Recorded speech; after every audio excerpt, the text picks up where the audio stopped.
श्री महोदय गार्ड आपका निरीक्षण के लिए हाजिर है। ప్రారంభోత్సవానికి ఇక్కడికి రావడం జరిగిందండి। నిజంగా చాలా సంతోషంగా ఉంది। 2014 నుంచి 19 వరకు తెలుగుదేశం పార్టీ హయాంలో ఉండేటప్పుడు కోడే ప్రసాద్ గారు అప్పుడు కూడా ఎమ్మెల్యేగా ఉండేటప్పుడు ఈ ఒక మంచి కార్యక్రమానికి ఆ రోజు సంస్థాపన చేయడం జరిగింది పోలీస్ స్టేషన్కి। కాకపోతే లాస్ట్ 5 years తాలూకా విధ్వంసం అందరికీ తెలిసిందే।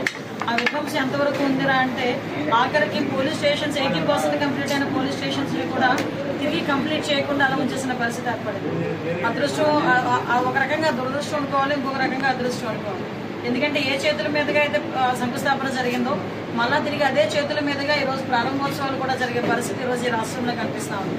దానికి సుమారుగా ఇక్కడ ప్రత్యేకంగా ఈ ఉయ్యూరు రూరల్ పోలీస్ స్టేషన్, అదేవిధంగా ఇక్కడ ఎండిఓ ఆఫీస్, ఎంఆర్ఓ ఆఫీస్ కూడా లాస్ట్ హైవే ఎక్స్టెన్షన్ లో పోయినప్పుడు చాలా మంది స్థలం ఇవ్వడానికి కూడా ఆ టైంలో ధరలు విపరీతంగా పెరిగిపోయినా కూడా ఈ రోజు ఉయ్యూరు పోలీస్ స్టేషన్ కి కంపల్సరీగా స్థలం ఇవ్వాలి అని ఆ రోజు సజ్జ వెంకటేశ్వరరావు గారు లాంటి వారు చాలా మంది ముందుకు వచ్చి, సజ్జ వెంకటేశ్వరరావు గారు అయితే సుమారు 20 సెంట్లు రోడ్లో స్థలం ఈరోజు ఇక్కడ పోలీస్ స్టేషన్కి ఇవ్వటం, తర్వాత దాన్ని శంకుస్థాపన చేసి కన్స్ట్రక్షన్ స్టార్ట్ అయింది. 80% పూర్తయిన తర్వాత తిరిగి కంప్లీట్ చేయలేకపోవడం లాస్ట్ గవర్నమెంట్లో మనం చూసాం.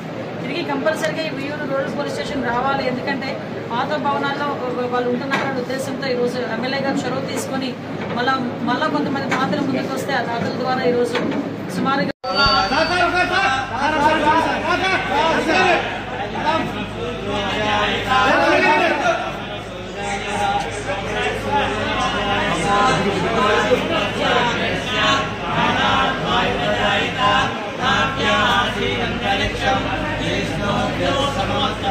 జనకరండి